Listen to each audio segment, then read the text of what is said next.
আন্দোলন আজকে কোথায় নিয়ে যাচ্ছ আমাদের?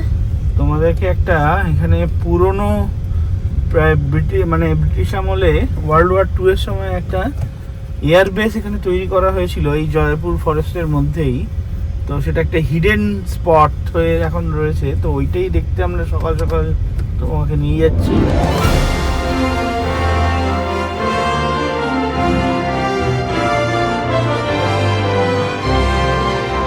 প্রথমে একটু ভয় ভয় লাগছিল, তারপরে আমরা খুঁজে পেতে মানুষজন দেখতে তখন ভয়টা কেটে গেছে। যা অফরোডিং হচ্ছে না।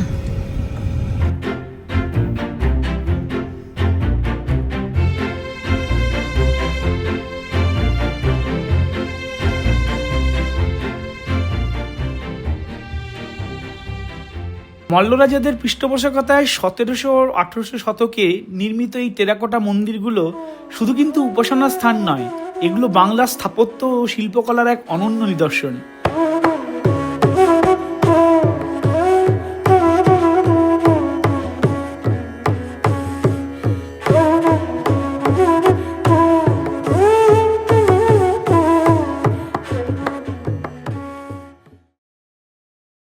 Good morning everyone. তো আজকে আমরা ব্রিটিশ আমলের ওল্ড এয়ারপোর্ট দেখতে যাচ্ছি। আজকে হচ্ছে সেকেন্ড ডে, আর এটা এখানে খুব সুন্দর এরা বানিয়ে রেখেছে। গোটা বাগানটাই ভীষণ সুন্দর।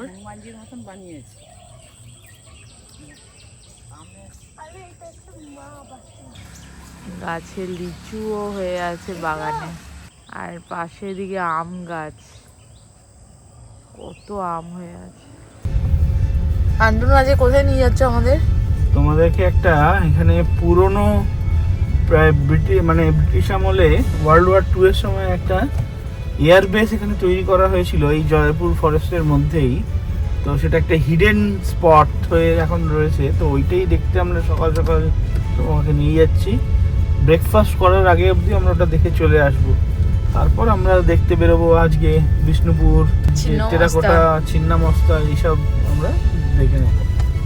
এটা এখন ক্লোজড, ব্রিটিশ আমলে এটা নাকি একটা এয়ারপোর্ট ছিল। তো যাই হোক, আমরা যাচ্ছি, আর সকালটা দারুণ, তাই তো? Good morning. Good morning. ঘূর্ণিঝড়ের পরে সকালটা বেশ ভালো লাগছে ওয়েদার, আর ওয়েদারটা এত সুন্দর চেঞ্জ হয়ে গেছে, দারুণ লাগছে। ঠান্ডা ঠান্ডা। আন্তনু, ওয়েদারের জন্য কিছু বলবে? দারুণ ওয়েদার। আমরা যে প্রেডিকশন করেছিল কলকাতা থেকে, যেরকম প্রেডিকশন করেছিলাম সেরকমই আমরা ওয়েদার পেয়ে গেছি এখানে। যে কালকে তো এত ঝড়, বৃষ্টি ঝড় হয়েছে যে আজকে একদম ঠান্ডা লাগছে, শীতকাল মনে হচ্ছে। আর রায়ের একটু ঠান্ডাও লেগে গেছে নাকি? হ্যাঁ, সর্দি হয়ে গেছে। তবু কিন্তু আজকে আমি সুইমিং পুলে নামা ছাড়বো। আর একটু একটু স্কুল থেকে লেগেছিল। তো যাই হোক, আরে স্কুলে একটা বন্ধু আছে, তার সঙ্গে কম্পিউটার ল্যাবে আমাদের এসি থাকে, তো ওখানে বসেছি পাশাপাশি, একটা কম্পিউটার শেয়ার করছি, তো সেই জন্য লেগে গেছে। হোয়াটএভার, তাও আমাদের জিলটা আছে। হ্যাঁ, আর আমি কিন্তু সুইমিং পুলে নামা স্টপ করবো, আমি নামবো আজকে। অনেক ঘর আছে, কালকে মনে হচ্ছিল একদম গ্রাম বাংলা, দারুণ লাগছে। এখান থেকে স্পটটা মোটামুটি 30 মিনিটস লাগবে অ্যাজ পার গুগল ম্যাপ।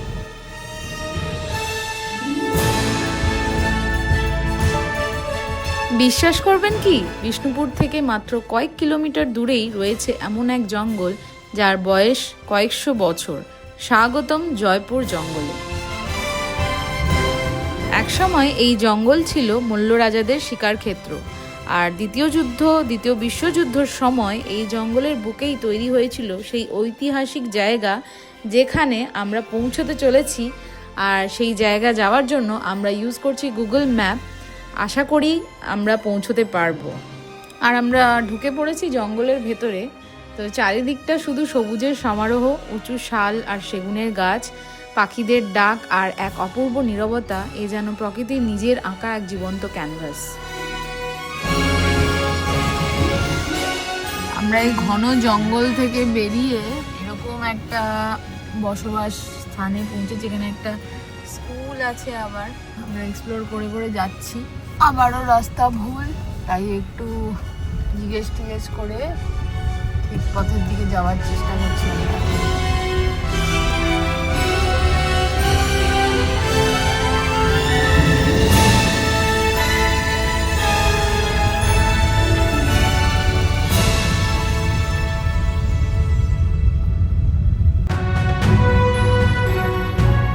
অবশেষে এসে পৌঁছলাম বিষ্ণুপুরের কাছেই অবস্থিত বাসুদেবপুর এয়ারড্রোম।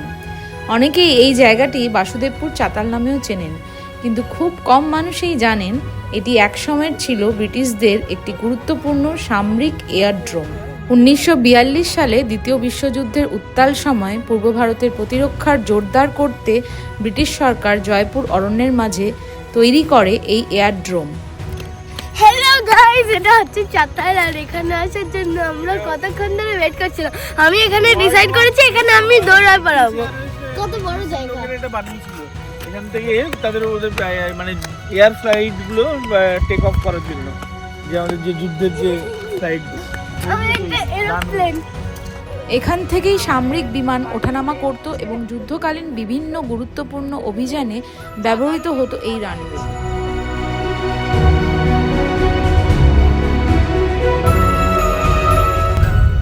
আমরা এবার চাতাল থেকে ফিরে যাচ্ছি। কাল থেকে আমাদের ওই চাতালটা দেখার বেশ ইচ্ছে ছিল। তো এই ওয়ার্ল্ড ওয়ার 2 এর সময় ব্রিটিশদের বানানো এই চাতাল, যেখান থেকে আমাদের এই ফাইটার জেটগুলো টেক অফ করতো, কিন্তু এটা বেশ একটা হিডেন পুরো জঙ্গলের মধ্যে, তো এতটাই অফবিট, এখানে সচরাচর কেউ আসে না। তো আমরা ওই জাস্ট গুগল দেখে দেখে স্থানীয় লোকদেরকে জিজ্ঞেস করে করে পৌঁছালাম, কিন্তু আসার পর দেখলাম আসাটা ঠিক আছে, ওয়ার্থ কিছুই হয়তো সে অর্থে নেই, বাট এই যে এত সুন্দর একটা এয়ারবেস এতদিন আগে বানানো হয়েছিল, তো সেটা দেখার জন্যই আমরা এলাম আর কি। আর এখানে একজন মানুষ আমরা দেখলাম, কিছু লোকজন এসছে পর্যটক, একজন ক্যামেরা নিয়েও এসছে, বিশাল বড় লেন্স ক্যামেরা। কিন্তু আমরা পুরো জয়পুর ফরেস্টের একদম মধ্যে দিয়ে, ডেন্স ফরেস্টের মধ্যে দিয়ে এই জায়গাটায় এলাম। রাস্তার অফরোডিংটা আসার সময় তো সুমনা দেখিয়েইছে, বেশ ভালো রকমের অফরোডিং কিন্তু। হ্যাঁ, কারণ এটা জঙ্গলের মধ্যে একদম, তো এরকম তো না যে পাকা রাস্তা করা থাকবে। যে পর্যটক আসছে, অনেকেই আসছে, এসে দেখে চলে যাচ্ছে। প্রথমে একটু ভয় ভয় লাগছিল, তারপরে আমরা যে পেতে মানুষজন দেখতে, তখন ভয়টা কেটে গেছে। সামনেই রেলগেট, দুর্গম রাস্তা। যা অফরোডিং হচ্ছে না।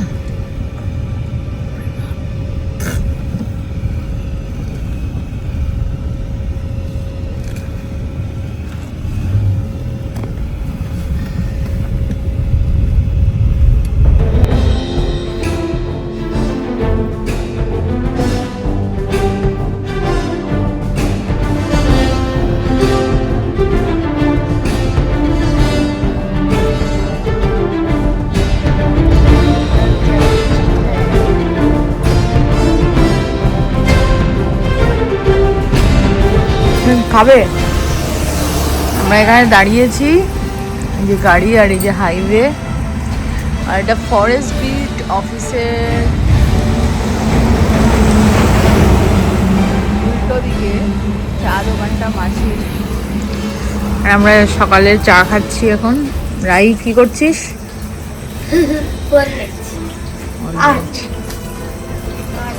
একটু ঠান্ডা হলে দিও। ভালো লাগছে? বেশ ভালো খেতে এটা। সকালবেলার চাতাল ঘুরে আসার পর হোটেলে আমাদের এই এরকম কাঁসার থালায় লুচি, ঘুগনি, তরকারি, চা, সবকটা মিলিয়ে ওরা কাঁসার থালায় দিচ্ছে, খুব সুন্দর। আর খাওয়াটা কেমন রাই? লুচি তরকারি ভালো, অনেক লাইট খাবার। লাইট খাবার তো বেশ যথেষ্ট বড় বড়ই লুচি দিয়েছে সাইজে, আর 4টে করে দিয়েছে, পেট ভরে যাচ্ছে তো অনেকটাই। আমার তো দুটো খেয়েই পেট ভরে। আর এখানে আপনি খাবারের কাস্টমাইজেশনও করতে পারেন। আরেকটা অপশনও ছিল ব্রেড বাটার, সেটা আমরা কালকে অপ্ট করব। আর আজকে কি করেছো, লাঞ্চের মেনুটা একটু আমরা চেঞ্জ করেছি। লাঞ্চের মেনুটা এখানে যেটা কমপ্লিমেন্টারি আছে, তার মধ্যে চিকেন বা এগ কারি অথবা মাছ নেওয়া যায়। তো আমরা ওখানে জিজ্ঞেস করলাম একটু কাস্টমাইজ করে আমরা চিকেন বা ওগুলো না নিয়ে আমরা চিংড়ির মালাইকারি নেব বলেছি। তো তাতে জাস্ট ডিফারেন্সটুকু সেটুকুই দিতে হবে। তো এই ধরনের কাস্টমাইজেশন কিন্তু এখানে পসিবল। আর এটা কিন্তু অ্যাকচুয়ালি প্রপার্টিটা গভর্নমেন্ট প্রপার্টি, কিন্তু রান বাই প্রাইভেট, কিন্তু দেখছি যে ব্যবস্থাপনা কিন্তু বেশ ভালো। বেশ ভালো। আমরা খেয়ে নিয়ে রেডি হয়ে নিই, আমরা আজকে সঙ্গে ফ্রি চাও দিয়েছে। হ্যাঁ ওটা ইনক্লুডেড। আজকে আমরা ছিন্নমস্তা যাব, ব্রেকফাস্ট টেকফাস্ট রেডি খেয়ে নিয়ে তারপরে আমরা চান টান করে ছিন্নমস্তা বেরোবো। আর এখন ঘড়িতে বাজে 10:46, 10:46। আমরা এখন বেরোচ্ছি ছিন্নমস্তার উদ্দেশ্যে। আমরা ব্রেকফাস্ট করে চান টান করে রেডি হয়ে গেছি। আর পিছনে আছে মা, রাই। তো আমরা হেভি ব্রেকফাস্ট করেছি, করে এখন আমরা মন্দির দর্শনে যাচ্ছি। আর ওখানে আরও কয়েকটা মন্দির আছে। বিষ্ণুপুর এমনিতেই মন্দির নগরী বলে পরিচিত, তো সেখানে যাচ্ছি এবং যা যা দেখবো অবশ্যই ব্লগে শেয়ার করব। আমরা এখানে একটা গাইড হায়ার করেছি, উনি সাইকেলে করে আগে যাচ্ছেন। তো গাইডের ট্যুরিজম থেকেই টাকা ফিক্স করা আছে 450। উনি আমাদের যতগুলো বিষ্ণুপুরে মন্দির আছে চত্বর সেই সব কটাই ঘোরাবেন এবং সেখানকার ইতিহাস বলবেন। আমরা প্রেফার করলাম, কারণ তাহলে আমাদের সময়টাও বাঁচবে এবং কোনো স্পট মিস হবে না, তাই না? এবং ইতিহাস, যে কোনো জায়গার ইতিহাসটা জানাটা জরুরি। আমরা সবকিছুই তো হিস্ট্রি বইতে পড়ার চান্স পাই না, তাই এবং বা পড়লেও সেগুলো ভুলে যাই সময়ের এতে। তো লোকাল লোকের কাছে রিফ্রেশ করে নেওয়াটা হিস্ট্রিটা আরও সেই জায়গাটার সম্বন্ধে বেশি আইডিয়া দেয় এবং জায়গাটাকে ভালো করে মানে ওদের চোখ দিয়ে ওই জায়গাটাকে ভালো করে চেনাও যায় এবং একটা এমপ্লয়মেন্ট জেনারেট করা যায়, তো সেটা ওদেরও সাহায্য হয়। বিষ্ণুপুরে ঢুকে গেছি, যাচ্ছি ওনাকে ফলো করে করে। বলছি ইডান এখানেই বাড়ি করেছে, আমার সেজ অফিসের বাড়িতে এখানে। আর মোটামুটি সব জায়গাতেই কেউ না কেউ আছে রিলেটিভ, তো আমরা সব গল্প 5 জায়গায়, 4 জায়গায় মানুষ মিলায় 2 জন ছিল। কাকা যখন গড়বেতায় ছিল, গড়বেতা থেকে মেদিনীপুর ট্রান্সফার হওয়ার আগে দিদির সঙ্গে দেখা করে যাবে বলে এলো এখানে। আমাদেরকে সবাইকে নিয়ে এসেছিল মেদিনীপুর, এই বিষ্ণুপুরে। তারপর পিসির বাড়িতে এসে দেখি পিসি অন্য জায়গায় চলে গেছে, মেয়ের বাড়ি। আমি কাকিমা আমরা সব রান্না করে, পিসতো দাদা মাছ ধরলো পুকুরে, রান্না করে খেয়ে দিয়ে আবার সব ঘুরে টুরে চলে গেলাম বিষ্ণুপুর। দেখলাম সব কিছু, রাজবাড়ি টাড়ি, রানী কোথায় স্নান করে, দল মাদল এসব অনেক কিছু। তখন তুমি কত বড়? তখন আমি কলেজে পড়ি। আচ্ছা, তাহলে স্মৃতিটা ভালোই আছে। হ্যাঁ। আর আমি এখন ক্লাস 5-এ পড়ি, তখন যাচ্ছি।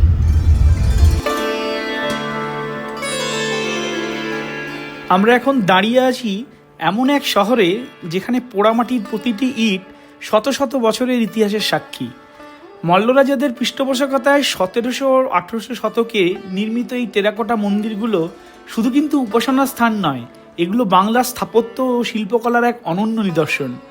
আচ্ছা, মন্দিরের গায়ে খেয়াল করে দেখুন, রামায়ণ, মহাভারত, শ্রীকৃষ্ণের লীলা, রাজকীয় শোভাযাত্রা, যুদ্ধের দৃশ্য, নাচ, গান এবং তৎকালীন বাংলার দৈনন্দিন জীবনের এক অসাধারণ চিত্র ফুটে উঠেছে পোড়ামাটির এই সূক্ষ্ম কারুকার্যে।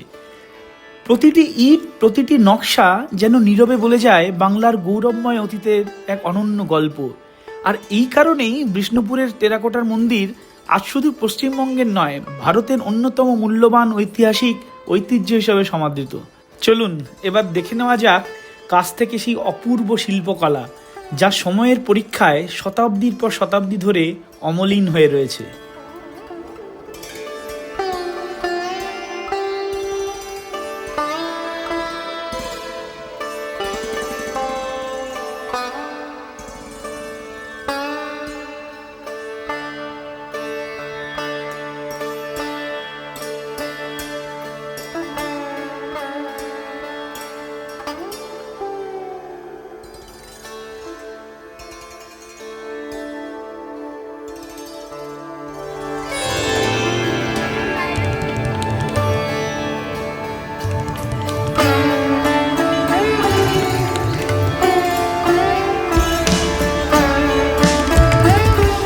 কঙ্কালেশ্বরী মন্দির থেকে পুজো দেওয়া হয়ে গেল, যেহেতু ছবি রাখতে নেই তাই ছবি তুললাম না। আর বাইরেটা কিছুটা এরকম, এই রাস্তা ধরে যেতে হবে। মন্দির থেকে বেরিয়েই বিষ্ণুপুরের টেরাকোটার জিনিসপত্র, যেটা বিখ্যাত বিষ্ণুপুরের, দোকান দেখতে পেয়ে আমরা কিছু স্মৃতি সংগ্রহ করছি। আর এরপর চলে এসেছি বিখ্যাত বিষ্ণুপুরি সিল্ক হাউসে, যেখানে বিষ্ণুপুরি সিল্ক শাড়ি তৈরি হয়। কিভাবে তৈরি হয় এখন আমরা এখানে দেখছি, গাইড দাদা আমাদের নিয়ে এসছেন, আর আমরা একটা কি দুটো শাড়ি কিনবো।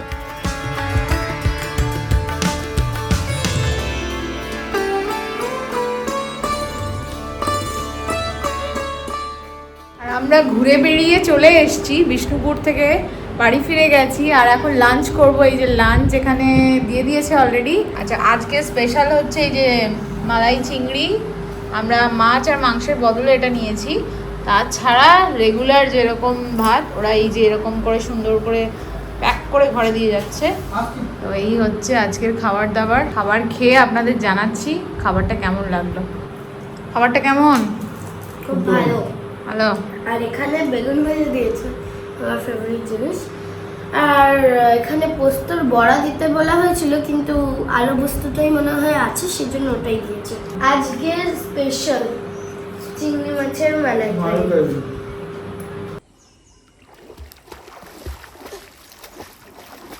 এগোতেই পারছি না, এগো।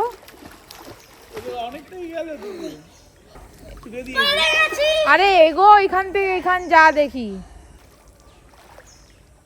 নিঃশ্বাস নিয়ে ভালো করে। ধরপড় করছে।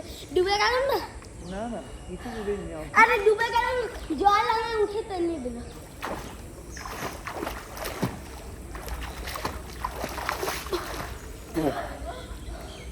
পারছি। Good morning everyone. আর এখন ঘড়িতে বাজে এক্স্যাক্টলি 10:05। আমরা আমাদের যাত্রা শুরু করলাম। আমরা বাঁকুড়া থেকে আজকে কলকাতায় ফিরে যাচ্ছি। তো short road trip, weekend gateway এখানেই শেষ হলো। আর সবাই মিলে বলো জয় বজরংবলী, জয় বাবুমি মামা, জয় সাই বাবা। আর আমার কিছু দেখানোর আছে। এইগুলো গেস করতে পারবেন এগুলো কি? এইগুলো হচ্ছে পেন। এই যে পেন, মজার জিনিস এইটাও। পেয়েছে, কিনেছে। এইটাও। আর এইটা হচ্ছে এরম ভাবে পুরো পুশ করলে ঢুকে যায়। আর কিছু টেরাকোটার আমরা গিফট পারপাসের জিনিস কিনেছি, সেগুলো বাড়ি গিয়ে দেখাবো অবশ্যই। আর এখন চলে যাচ্ছি কলকাতার উদ্দেশ্যে। এখান থেকে মোটামুটি কলকাতা আর 60 কিলোমিটার দেখাচ্ছে। তো বিষ্ণুপুর থেকে কলকাতা প্রায় 140 কিলোমিটার, যেটা নাকি খুব ধীরে সুস্থে গাড়ি চালিয়ে অ্যাজ পার গুগল ম্যাপ আসলেও 4 আওয়ার্স লাগে। আমরা সকালে ওখানে ব্রেকফাস্ট ছিল, ব্রেকফাস্ট করে ধীরে ধীরে বেরিয়েছি এবং আশা করছি আমরা দুপুরের মধ্যেই বাড়ি গিয়ে লাঞ্চ করতে পারবো। তো চলুন পথে এগিয়ে যাই। তো বন্ধুরা, আমরা অলমোস্ট কলকাতা ঢুকেই গেছি, আর কিছুক্ষণের মধ্যে বাড়ি ঢুকে যাব। আর বিষ্ণুপুরের ব্লগ এখানেই শেষ করছি। আবারও দেখা হচ্ছে নতুন একটি যাত্রাপথে, নতুনভাবে নতুন ব্লগ নিয়ে। Till then, take care, bye by.